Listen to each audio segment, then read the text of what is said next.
पुण्यामधील आबासाहेब गरवारे कॉलेजच्या विद्यार्थ्यांकडून पार्किंगसाठी पैसे घेतले जातात। पैसे घेतले तरी गाड्या काही सुरक्षित राहत नाही, तर पार्किंगची ही सुविधा मोफत असावी अशी मागणी छावा संघटनेने केली आहे। पुण्यातील आबासाहेब गरवारे कॉलेजच्या विद्यार्थ्यांकडून पार्किंगसाठी पैसे घेतले जातात। पार्किंगची ही सुविधा मोफत असावी अशी मागणी छावा संघटनेने केली आहे।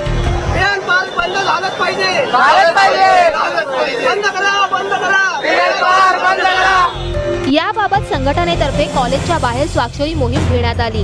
विद्यार्थ्यांनी जोरदार घोषणा देत या मोहिमेला चांगलाच प्रतिसाद दिला।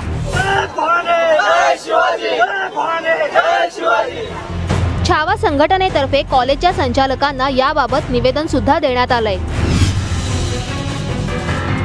पुन्हा तुमच्या गाडीची जिम्मेदारी स्वतःची हिंते ठेवायची, विद्यार्थ्यांना लक्ष ठेवा, अभ्यास करायचा की गाडीकडे लक्ष द्यायचं, त्याच्यानंतर तोडफोड झाली तर जिम्मेदारी त्यांची ठेवायची। चावी हरवली तर 30-40 रुपये दंड ठेवलेला आहे, पावती नसेल तर 8 रुपये दंड आहे। मग असं उगाच पिळवणूक कशाला ना। पैसे मोजले तरी गाड्या सुरक्षित राहतील याची शाश्वती नाही। अनेकदा गाड्या चोरीला गेल्याच्या घटना सुद्धा घडल्या आहेत। तसेच पे अँड पार्कच्या नावाखाली विद्यार्थ्यांकडून पैसे उकळले जातात असा आरोप विद्यार्थ्यांनी केलाय। आम्ही इथं कॉलेजला येतो, फी भरतो, तर त्या संदर्भात आम्हाला इथं पार्किंग असं फ्री असावं। जर पार्किंग फ्री नसेल तर द्यायचं नसेल तर अशा कॉलेजने काय असे सिक्युरिटी गार्ड नेमावेत की ज्या संदर्भात ते आमच्या गाडीची नीट काळजी घेतील। इथं पे अँड पार्क पैसे भरून ते आमच्या गाडीची काळजी घेत नाही। चावी हरवली तरी काय नाही, गाडीची तोडफोड झाली तरी ते आमच्या काही लक्ष देत नाहीत। आजपर्यंत इथून 7 ते 8 गाड्या असं चोरल्या गेलेल्या केसेस आहेत आमच्याकडे। असं याबद्दल प्राचार्यांना विचारलं असता त्यांनी मात्र सुरक्षेच्या नावाखाली पार्किंग शुल्क घेतलं जातं असा सूर लावला होता।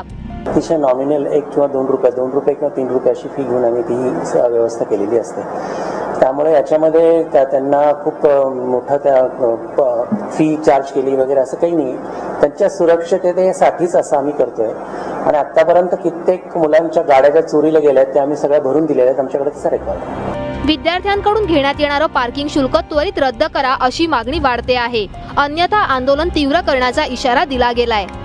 विद्यार्थ्यांनी महाविद्यालयात प्रवेश घेतानाच पे अँड पार्कचे पैसे भरलेले आहेत, मात्र पुन्हा विद्यार्थ्यांकडून पे अँड पार्कचे पैसे उकळले जातात।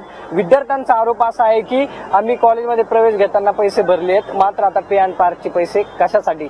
मात्र महाविद्यालयाचे प्राचार्य सांगतायत की विद्यार्थ्यांच्या गाड्या चोरीला जाऊ नये यासाठी पे अँड पार्कची व्यवस्था केलेली आहे। मात्र यामध्ये हित कोणाचं, विद्यार्थ्यांचं की महाविद्यालयाचं की पे अँड पार्कवाल्यांचं, याकडे प्रश्न आता निर्माण झालाय। याकडे शिक्षण विभाग कारवाई करणार का असा प्रश्न आता सर्व विद्यार्थ्यांनी विचारलाय। पुण्याहून कॅमेरा पर्सन संजय बारडसह सागरावाट, TV9।